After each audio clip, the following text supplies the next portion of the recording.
friends, it doesn't matter if you're in the United States, England, Germany, Japan, areas of Africa, South America, it doesn't matter. We are all in the same boat together. The private banking cartel, 6 major super banks, have created Ponzi schemes. They have sold over 1.5 quadrillion. That's $1,500 trillion of fraudulent derivatives, counterfeit instruments, financial instruments of fraud. The IMF and World Bank are their international holding companies. Regionally, we have the private central bank of the U.S., the Federal Reserve, the Bank of England over in England. We have the private central bank in Ireland. It's the same everywhere, except for a few, quote, rogue nations that aren't controlled by this cartel. And those are countries being menaced by the globalist military. They are engineering the total collapse of society. I've been talking about this for 11 years, since they got rid of the Glass-Steagall Act here in the U.S. and simultaneously in other nations got laws passed so they could do this and get away with it. On the way up, with the thousands of trillions that they manufactured out of nothing, they bought up the entire infrastructure, the media, the defense contractors, everything. On the way down, they hold populations hostage and say, give us trillions more or we will implode the economy. That's what happened over 2 years ago in October of 2008 when Henry Paulson, the Secretary of the Treasury, went and told the House and Senate, there'll be martial law, blood in the streets, total collapse if you don't do what we want. Here we are 2 years later. Europe gave in. Japan gave in. The United States gave in. And now you see Ireland, you see Greece, you see Portugal, Spain, Germany on the edge of collapse. And what do the central bankers say? Give us trillions more, raise your taxes in your countries, cut benefits, and pay almost everything that you raise in taxes to us. But it's mathematically impossible. Listen to me. I've interviewed literally hundreds of top economists on this. This is a fact. It is mathematically impossible to ever pay back the 1.5 quadrillion. That's a conservative number. They know that. And so look at Ireland. Just a few months ago, they entered the EU. They were told, oh, you're a great economy. It's so wonderful. But under the EU agreement, they're now under the control of those private banks. And suddenly, oh, my gosh, your economy's over. You've got to pay 20% of your GDP on top of what you're already paying to offshore banks. The head of their private central bank told the BBC that we want foreign banks to own Ireland. This is a good thing. Irish banks are up for sale. We're going to cut your pension funds that the government forced you to pay in for decades. We're going to cut the veterans' care. We're going to, again, slash road repairs, you name it, but the taxes go up. Everything goes to the private bankers. That's austerity. They cut the budget for the population. See, first they get you dependent on government. This is their system. They grow government. And this has happened all over the world over and over again. The globalists are done gobbling up third world countries. They're moving on to Europe and the United States now. No one is safe. Australia, Canada, you name it. The same system is taking place. That's how we knew what they would do in the West, because we'd seen them do it in the third world. We saw the economic hitmen setting up the same system. This is such important information, and I hope you're listening to me. There is no light at the end of the tunnel unless we do not pay these bankers all of this fraudulent debt they've manufactured. If we don't throw these private central banks out of our countries, if we don't return sound monetary policy controlled by our Congress and parliaments. This is designed to implode economies and transfer all wealth to them. That's why whether it's Europe or the United States or any other country or region they control, the central banks and the private banks are making record profits in the trillions, billions in individual bonuses in many cases. They know what they're doing. This is a consolidation of power and control. They're slashing police locally. They're slashing basic services, but the taxes go up because everything is going to them. Now remember, the United States is about a year behind Europe. And in Europe, in the last year, they have been slashing police, cutting roads, raising literally, in some countries, hundreds of new taxes per nation. They have been squeezing the population. They have been turning paramilitary tax collectors loose on people. They've been getting rid of all the tax exemptions. They are squeezing and squeezing and squeezing like the Sheriff of Nottingham from the fables of England hundreds and hundreds of years ago with Robin Hood and his merry men. This is actually happening to us. And so the media is spinning this in Europe and here in the U.S. saying, oh, look at good conservative politicians. They are slashing infrastructure spending. They're slashing pensions. They're slashing veterans benefits. Aren't they great? They'll get us out of this problem. That's a tiny piece. The whole U.S. debt is $14 trillion. There's 1.5 quadrillion worldwide, and even the Washington Post estimates the U.S.'s share of that is $600 trillion. It's impossible. They could devalue the money like this was Zimbabwe or Weimar Republic, Germany in the 1920s and 30s, and it's impossible. Do you understand? All the solutions they give you are only to consolidate power. It's economic warfare. So Europe, on average, is about a year ahead of us.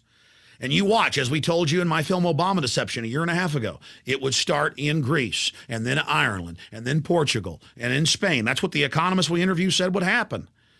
It would then move to England and Germany and France. Now it is. It would then travel to the United States. This is all engineered. I cannot stress that enough to you. And that they would cut veterans benefits, that they'd signed on and were guaranteed basic health care, that they would federalize your private pensions and tax them and reduce them in the name of saving them because the pensions are invested in the derivatives fraud. That's the trap. They hold you hostage. They get you to invest in their derivatives, your county, your city, your police pension, your federal pension, and then that money's not there. Oh, if you want to get that pension, you've got to bail out the banks. But it's not a bailout. They set this up. And so now it's here. Just this week, White House official, Obama to freeze pay of federal workers. Notice all the news in the last week about how, oh, he doubled the amount of federal workers getting $150,000. Oh, about how great they're having it. That's to sell them as the main scapegoat.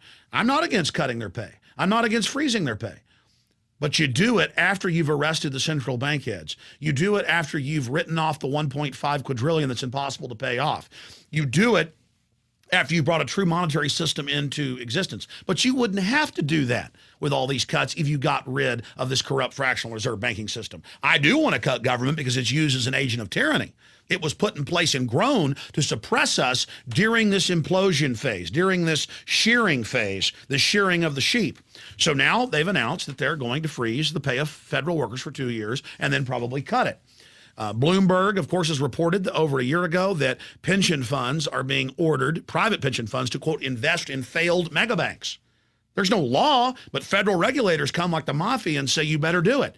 It's come out in the last few months, also in AP and Bloomberg, that 11 years ago, a secret deal was signed by Prudential and other major insurance companies with the VA to allow them to steal all of the death benefits that troops pay out of their check for if they die in battle or after they die, so their widow or widower gets the money. That was all just stolen. This is the greatest swindle and the most brazen I've ever seen studying history. It is so off the charts because the average American only cares about sports or rioting and looting, during Black Friday, the day after Thanksgiving, to get their little slave goods. Now, this is key. Remember the article from March 21st, 2009 in Stars and Stripes, over a year ago. And in it, Obama proposed that they make all military people buy their own insurance for combat-related injuries. They've signed a contract guaranteed if they get their arms and legs blown off, Uncle Sam and the taxpayer is going to pay for it. Veterans of Foreign Wars, Veterans Organization, went wild, got angry, said no to this plan, and Obama backed off for a year. Now they're back, and in the New York Times, pitching it to you like it's a great thing. And they're announcing, hey, there's 2 million people that are on government-paid-for insurance because they're veterans. The government wants to take that away, take the health care completely away from the veterans. It continues. Here's the Wall Street Journal. Union drops health coverage for workers. It's a union in New York, and they're dropping coverage for the children of the workers. This is austerity. You pay into these pensions. You pay into these unions. You go and join the military. You do everything, And they're even cutting it from those groups. If they'll go after the veterans, they'll go after anybody. Under austerity that's been done in hundreds of countries over and over again, in just the last 20 years, we know what the private central banks are going to do. And once the country fully is bankrupt, whether you're Ireland or the U.S., it doesn't matter. It's the same formula. They are going to shut everything down. And once the economy fully disintegrates, they're going to triple water, triple power prices. They're going to force the government to hand all these infrastructures over to them. They are going to completely sell out the nation even further. You think the communist Chinese run the Panama Canal and most of our former military ports on our east and west coast? You think that's bad? You think the Arabs owning so much of our infrastructure is bad? You think foreign banks, coming in here with a fire sale, buying up our companies is bad and our highways? You ain't seen nothing yet. Austerity is total enslavement, economic bondage for you and your family, and it's all a fraud. The mega banks engineer it. They get tens of trillions of dollars of tax money. They implode the economy and demand even more because we're held hostage by them. And it's not even a solution. It's only going to get worse. It is a distraction to cut the veterans' health care. It is a distraction to steal people's pension funds. It is pure robbery. We must kick this system out. We must bring these bankers to justice and write off this fraudulent debt. We do not owe it. But the banks in the last 100 years in the West have openly fostered this system of getting us into debt so they could profit on the fiat loans they make up out of nothing. But we're now entering the end game where they're fully imploding us by design. It's the bankers or us. We don't have a choice. You've got to tell everyone you know about this. You've got to inform them so they understand. I mentioned these earlier, but again, here it is. BBC News, Irish Republic banks for sale. And they've got the head of their private central bank that runs the country, this fourth branch of government, Patrick Honohan, openly saying that the International Monetary Fund will now save Ireland. And how will they do that? By slashing pensions, by cutting police, by cheating veterans in their health care. It's the same laundry list. It always is. And he goes on to say, I've been an advocate for many years of the value for small countries to have foreign owners for their banks. Did you just hear me? This is treason, and it's the same thing here. This is a global government, a private corporate global government, taking over every major society with the same formula. It is fraudulent, and it must be resisted, or we have no future. We cannot allow this new dark age to begin. These central banks openly wage war against the real economy. They openly are the biggest funders, Goldman Sachs and others, of the fake environmental movement to shut off our energy. They are waging war against the real economy. They want an austerity, a neo-feudalistic serfdom to control you and your family. So you're so poor, you can't resist them. This is their answer to the Renaissance. This is their answer to human liberty, is this modern form of mercantilism that's meant to consolidate power. Austerity is here. And it's going to get worse and worse. There's no way out but identifying these people, taking our country back, and bringing them to justice. Brazil and a few other countries have successfully thrown them out. We can do it here, and the United States can then become the light of liberty worldwide again. Or, as I said, we're all screwed. You have been warned, ladies and gentlemen. Now it's up to you to take action. The ball is in your court. This is one of the most important videos we've ever produced. Please get it out to everybody you know. Visit Infowars.com and PrisonPlanet.com. When you're on the sites, you can also tune in 24 hours a day to my daily radio broadcast. There's also a free iPhone app to listen to the syndicated radio show when and where you want.